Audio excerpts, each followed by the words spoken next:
Buenos días, a continuación vamos a resolver el proyecto de la sección 14.7 del libro de Stewart. Para empezar vamos a calcular el volumen de este contenedor, que es el contenedor con el que hemos decidido trabajar. Para calcular el volumen de este contenedor de una manera fácil hemos decidido dividirlo utilizando dos figuras geométricas. La parte superior sería un prisma rectangular, mientras que la parte inferior es un cubo. ¿Cómo podemos calcular el volumen de la figura? Pues sería la suma de los dos volúmenes, tanto del prisma rectangular como del cubo. Bien, para calcular el volumen del prisma rectangular tenemos esta fórmula de aquí. Nos dice que su volumen se calcula mediante el área de la base multiplicado por la altura del prisma. En este caso la base se puede observar aquí que es un triángulo, entonces su área va a ser base por altura dividido 2, y la altura que sería esta parte de aquí, la altura del prisma. Entonces, si nosotros vamos a ver el esquema que hemos realizado aquí, con las medidas de este contenedor, podemos calcular el volumen del prisma rectangular, en el que el volumen del prisma rectangular es de 0.46 metros cúbicos. A continuación procedemos a calcular el volumen de la parte inferior del contenedor. En este caso es un cubo. Su volumen se calcula multiplicando sus tres dimensiones, es decir, largo por el ancho por la altura. Reemplazando obtenemos un metro multiplicado por 1.85 multiplicado por 1.05 metros, que sería la altura del cubo. Cuando realizamos esta multiplicación obtenemos que el volumen del cubo es 1.9425 metros cúbicos. Este es el volumen del cubo. Entonces, si a esto le llamamos V1 y a esto le llamamos V2, el volumen del contenedor va a ser igual a V1 más V2. Y esto es igual a 2.4025. Como se nos pide que el volumen del contenedor sea constante, vamos a calcular el volumen utilizando estas tres variables. Entonces, el volumen es igual a x por y por z, que sería el volumen del cubo del cual ya habíamos mencionado. X, y, z. Y le vamos a sumar el volumen del prisma rectangular, que en este caso utilizamos la siguiente expresión. Y que multiplica a z medios todo sobre 2, y esto que multiplica a x. Esto debe ser igual al volumen calculado previamente, que es de 2.4025 metros cúbicos. Entonces, si simplificamos esta expresión, x por y por z, más y que multiplica a z medios sobre 2, que multiplica a x, igual a 2.4025 metros cúbicos, obtenemos, si despejamos z, que z es igual a 961 sobre 500 xy. Esta es una expresión que nos va a ayudar más tarde para que nuestra función solo quede con dos variables. A continuación vamos a utilizar las suposiciones que nos dice el libro. Iniciamos por las láminas de acero calibre 12. Aquí hemos transformado todas las dimensiones a metros para trabajar con mayor comodidad. Bien, nos dice que los lados, la parte trasera y delantera deben estar hechas de láminas de acero calibre 12. Entonces, esta cara de aquí, las caras que se encuentran atrás de este contenedor y también las caras que forman la base del prisma rectangular de la parte superior del contenedor deben estar hechas de láminas de acero calibre 12.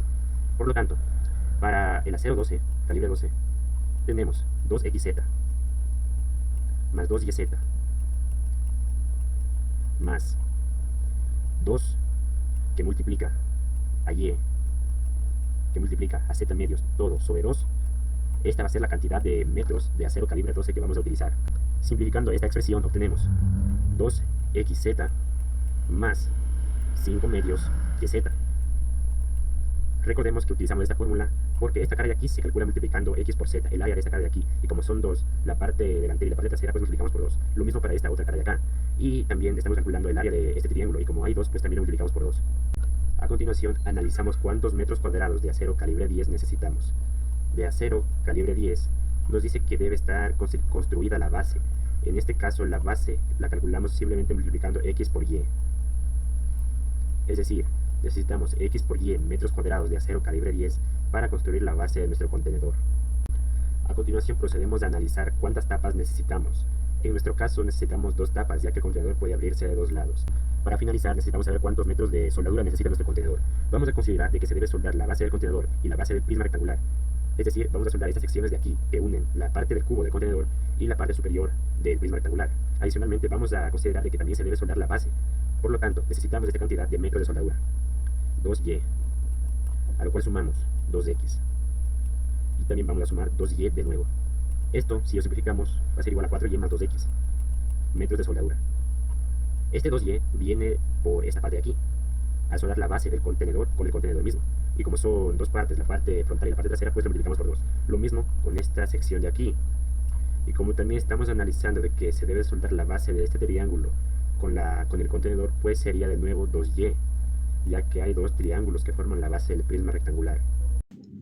Bueno, esas veces explicaré sacar los puntos críticos de la función resultada que obtuvimos. Para obtener los puntos críticos, primeramente hay que obtener las derivadas parciales respecto a x y respecto a y. La derivada parcial respecto a x es esta y nos dio como resultado esta ecuación. Y la derivada parcial respecto a y nos dio ese resultado y lo igualamos a 0. ¿Por qué igualamos a 0? Porque vamos a obtener dos ecuaciones con dos incógnitas, lo cual podremos resolver para obtener los puntos mínimos o máximos. De la primera ecuación despejamos y obtenemos ese resultado. Como en la segunda ecuación y está elevado a la menos 2, elevamos a la menos 2 ambos lados de la primera ecuación y nos queda este resultado.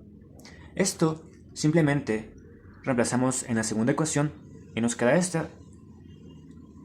Después, obtenemos una ecuación bastante compleja para resolver, por lo tanto utilizamos un software y tenemos como resultado x1, x2 y x3 y otros dos más puntos que son imaginarios, por lo tanto no los necesitamos. Tenemos x1 igual a menos 0.7324, x2 1.5665 y x3 18.8540. Con estos puntos reemplazamos en la primera ecuación y obtenemos que para x1 un y1 igual a 6.57656, en este caso. Para x2, que es 1.5665, reemplazamos de igual manera y nos queda como resultado 1.12438. En la primera ecuación igual, reemplazamos de x3 y nos queda como resultado menos 39.0298. Finalmente, con los puntos obtenidos, utilizamos el criterio de Sylvester para saber qué puntos mínimos y máximos encontramos. El criterio de Sylvester que nos dice encontrar la segunda derivada de f de x y de f de y. Para eso obtenemos la segunda derivada de f de xx de la primera ecuación, la segunda derivada de fxy, la segunda derivada f de yx, la segunda derivada de f de y. Como resultado nos quedan esto y lo utilizamos como la matriz hessiana. Evaluamos la matriz en los puntos obtenidos previamente y en el punto 1, es decir, en x1 y y1, obtenemos que la determinante es negativa. Por lo tanto, este punto es un punto de silladura, no es mínimo ni máximo. Con el siguiente punto, x2 y y2, obtenemos un determinante positivo. Para esto nos detenemos a ver a f de xx para ver si es positivo o negativo y de eso dependerá si es máximo o mínimo. En este caso, al evaluarlo en este punto, f de x nos da un resultado positivo. ¿Esto qué quiere decir? Que el punto 1.5665 y 1.72438 en y es un punto mínimo. Por lo tanto encontramos nuestro primer punto crítico mínimo. Evaluamos x3 y y3 y obtenemos como resultado un determinante negativo. Esto nos dice que nuevamente tenemos un punto de ensilladura. Entonces el único punto crítico mínimo que encontramos es 1.5665 y 1.72438. No hay ni máximo, solo hay un mínimo. Conclusiones y análisis. Posterior a todos los cálculos anteriores realizados y recordando nuestro contenedor y todos los parámetros establecidos en el ejercicio respecto a los materiales en los que debería estar elaborado, con respecto a nuestro punto mínimo encontrado, x igual a 1.5665 y y igual a 1.12438, este punto sería el que minimizaría los costos de elaboración de los contenedores y mantendría su volumen. Respondiendo a las últimas dos preguntas, respecto a las suposiciones hechas en el ejercicio, estas simplificaciones y suposiciones realizadas durante el análisis, como considerar una forma genérica o estándar del contenedor y asumir ciertos costos fijos para tapas, influyen en los resultados, y es relevante mencionar que no se incluyeron ni el pedal ni los brazos laterales del contenedor en este análisis. ¿Cuáles serían nuestras conclusiones y recomendaciones al alterar el diseño del contenedor? Pues de acuerdo a nuestros cálculos, se sugiere ajustar las dimensiones del contenedor a las encontradas en el punto mínimo antes mencionado, de 1,5665 metros y 1.12,438 metros.